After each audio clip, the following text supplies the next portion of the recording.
Hello everyone, so today we're going to go over section 3.4, Composite Functions. So we have here a couple of functions, g of x and f of x. And for the left-hand side, we have the x values, and then on the right-hand side, the corresponding g of x or y values. So let's look at some examples here. We have f of g of 0. So how this works is we're going to first examine the inner function, which is g of x, specifically g of 0. So notice we have here,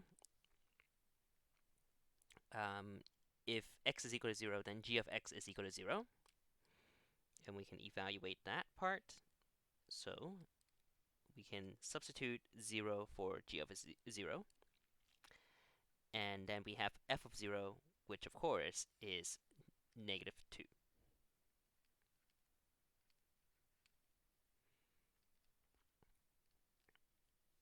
Next is very similar.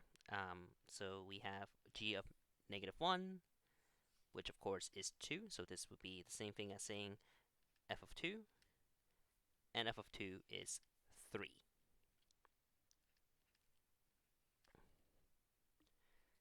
Okay.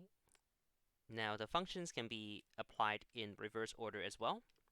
So we have in example C, g of f of 1.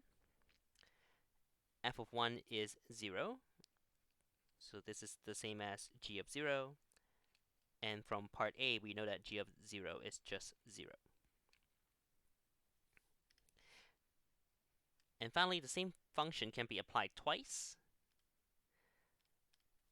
So f of 0, f of 0, of course, is negative 2. So this would be the same as f of negative 2. And f of negative 2 is 8. Okay. So using the input-output analogy, the output of g of x becomes the input for f of x in parts A and B. Okay, next we have a short definition here. Composite function is a combination of two or more function, really.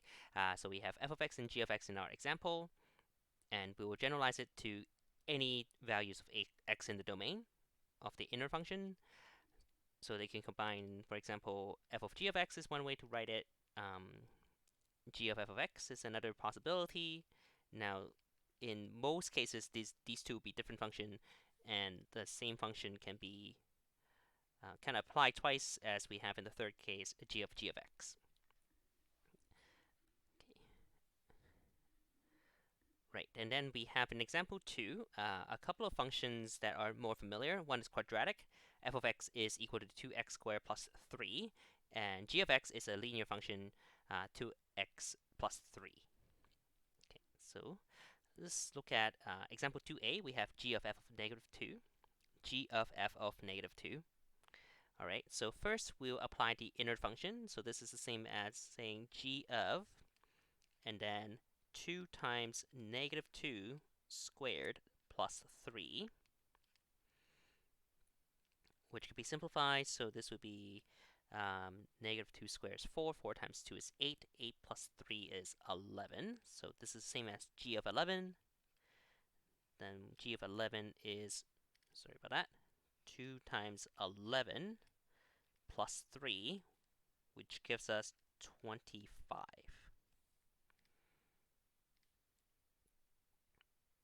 Okay, next up, f of g of 2. So the inner function will be g. So we have 2 times 2 plus 3 in this case, which of course is 7. So this is the same as f of 7.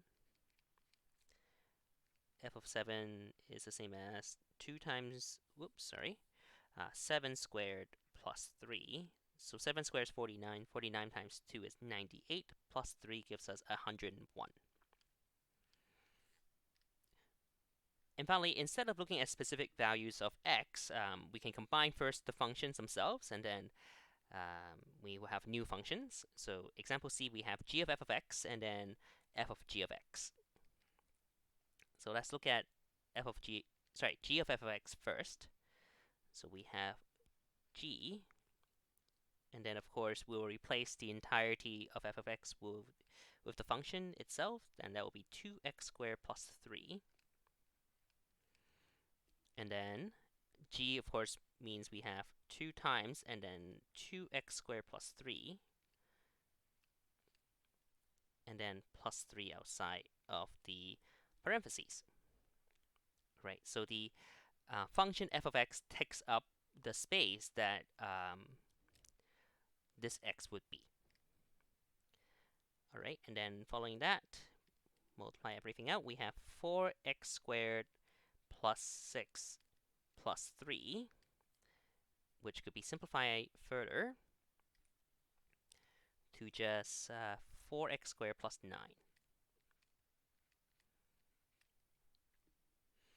All right, what about f of g of x? Well, then we have f of, and then g of x was 2x plus 3.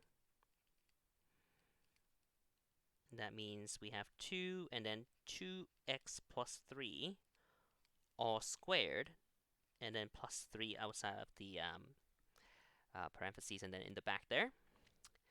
So we have to square the 2x plus 3, which gives us 4x squared plus 12x plus 9. And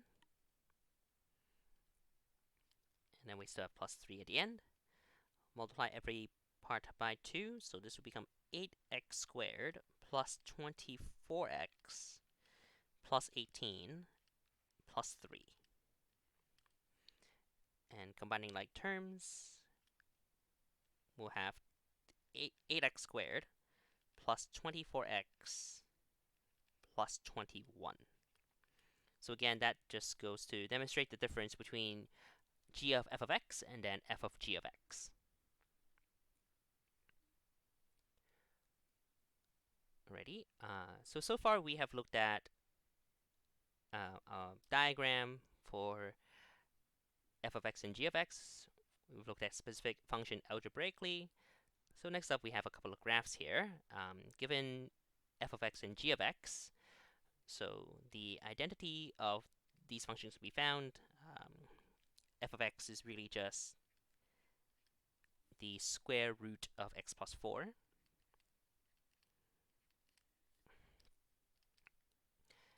Now this question could be done without finding the function algebraically what they are, but it is nice to have that figured out. And g of x is negative x plus 2. It's using the slope and the y-intercept and the fact that it is a straight line, we can find out what g of x is.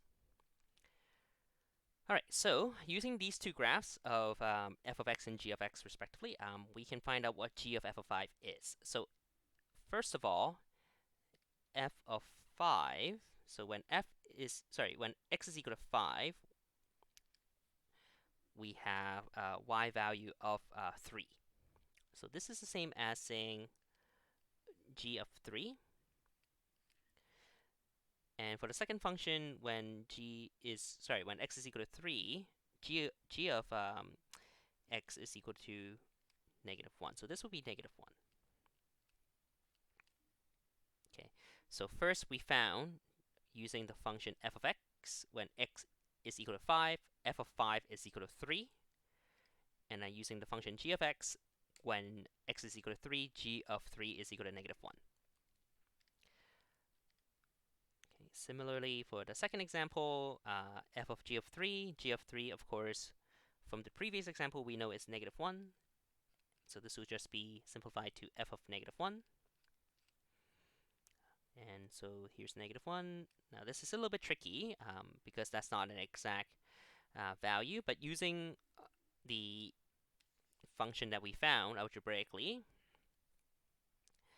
we substitute in negative 1, and so f of negative 1 would be just the square root of 3. Okay. So we were able to find specific values of the composite function using graphs. Let's next up to produce graphs given the functions themselves. So it says here, given the functions f of x is equal to x plus 4 and g of x is equal to x squared plus, minus 1. We'll just erase that. There we go. All right.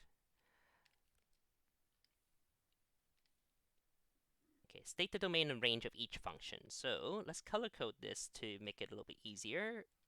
F of x will be in orange and g of x will be in green. So the domain and range, of course, for f of x would just be x and then y is an element of the real numbers, like so.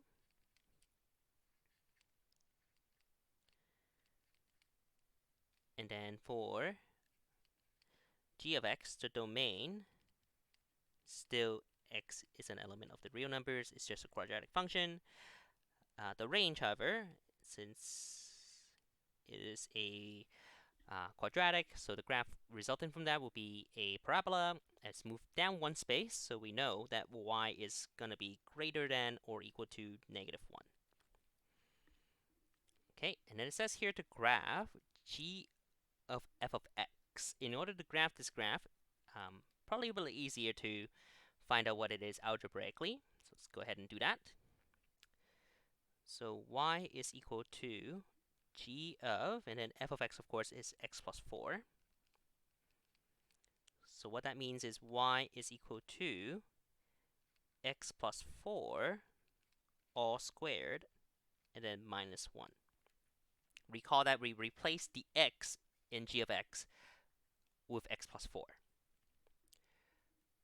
So, knowing what we know from the previous chapter, this simply is y equals x squared, and then left 4 spaces, and down 1 space.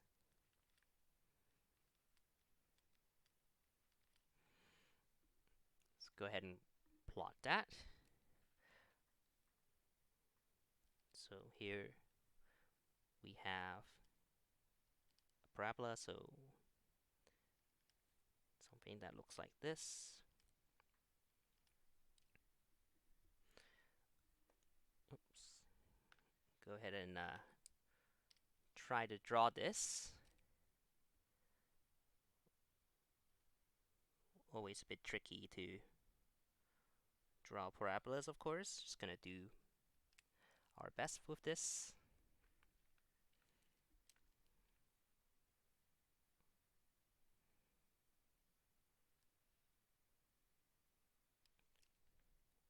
And that is quite sufficient. Alright, so of course, this is a vertex of -4, -1. So to state the domain and range of this function, the domain is again x is an element, it's an element of the real numbers, and the range,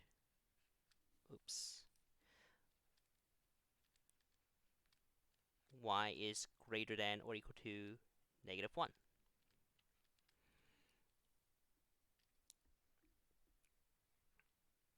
Which is interesting because it's the same domain as g of x, of course, and also the same range.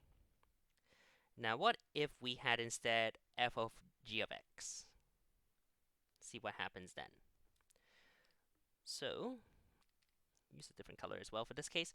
So this would be y equals to f of, and then g of x was x squared minus 1. So then y is going to be equal to x squared minus 1, and then plus 4. Now we could include the parentheses here, but they really don't add anything. So to simplify the expression, we will end up with simply y is equal to x squared plus 3. So this would just be y equals x squared, and then up 3 spaces. Okay, so something that looks like this.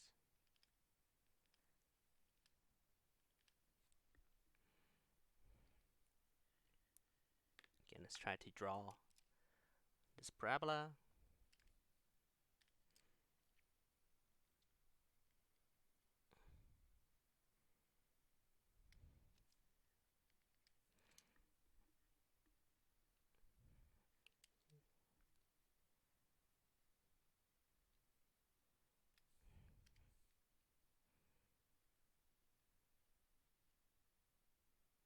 Okay, that's not the best. We try one more time. If it doesn't work, then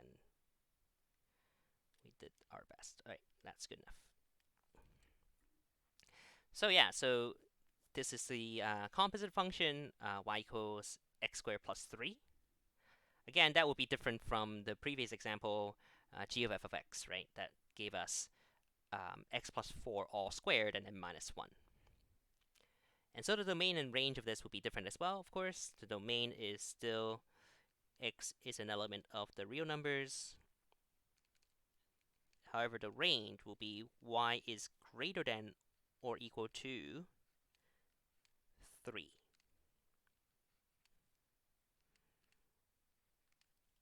So what this tells us is that the domain and range, well, in this case, just the range, of composite function is sometimes unpredictable, and it's best to find out what the composite function is and then determine its domain and range.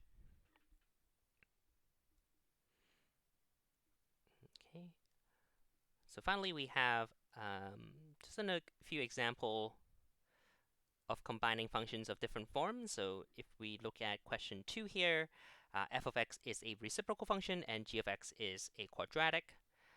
So we can determine the composite function in both g of f of x and also f of g of x, and then we'll state the restrictions afterwards. All right, so in this first example here, we have g of, and then f of x, of course, is 1 over x plus 3. All right, so this is a rather complex case, as we will have then afterwards 1 over x plus 3 all squared minus 4 times 1 over x plus 3. Okay, and we'll simplify this. So this will give us 1 over x plus 3 all squared, the first term. And the second term will be, of course, 4 over x plus 3. So to simplify this function here, we're going to use a common denominator of x plus 3 squared. And that is to say, we will multiply both the numerator and denominator of the second term by x plus 3. So what would that look like? Well, then we have 1 over x plus 3 all squared minus 4x plus 12 all over x plus 3 squared. And now we can subtract, so that will give us negative 4x minus 11 all over x plus 3 squared. So, and then it says to state any restriction on x, x cannot be equal to negative 3, as that would make the denominator 0. All right, so next up we have the kind of the opposite. We have f of g of x instead. So this would be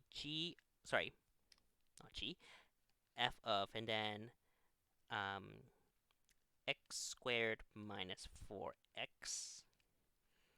So let's see how this works out. So we will have 1 over x squared minus 4x, and then plus 3. The parentheses in the denominator don't really add anything, so we're just going to not write them out. So we have x squared minus 4x plus 3. notice that the denominator is a quadratic that we can factor. So once we factor here, sorry about that, this will give us x minus 3, x minus 1. And that's basically all the simplifying that we can do. However, notice that we have two restricted values instead of just one, or two non-permissible values instead of just one. X cannot be 3 or 1. That will make it the denominator 0. Okay, so by introducing a reciprocal function here for f of x, we were able to add something like non-permissible values to this type of question. Okay, question 3. So given f of x is equal to square root of x and g of x is equal to x squared minus 4. All right, so again, looking for g of f of x, so let's start there. Let's try this color. So this will be g of, and then f of x, of course, is square root of x. So this will be the same thing as the square root of x squared minus 4. Okay. So this would just really be x minus 4. However, there is a restriction. So it is important to point that out, that domain here, x must be greater than or equal to 0. Since if x were negative, we couldn't have taken the square root in the first place. So it does simplify to just being x minus 4, but the domain is already restricted because of the square root in the second step there. So, and then we have f of g of x as our kind of last example here. So that will be the same thing as f of, and then g of x will be x squared minus 4. And so this would be simply x squared minus 4 underneath the square root sign. Let's go ahead and write that out.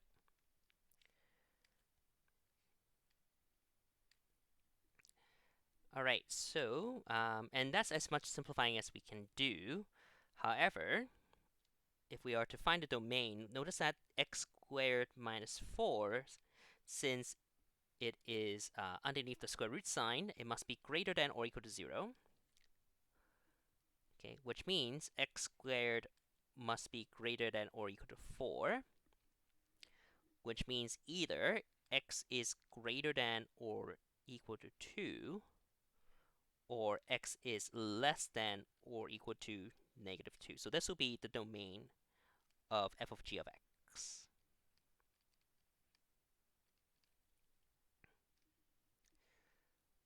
Right, so final note here, the domain of f of g of x is a set of all values of x in the domain of g for which g of x is in the domain of f. So the restriction of the inner function as well as the composite function must be considered. So there's like more steps to do. And as we said before, it's usually better to find the final function and then determine what the restrictions themselves were for composite functions. And that's it for today. So thank you for listening.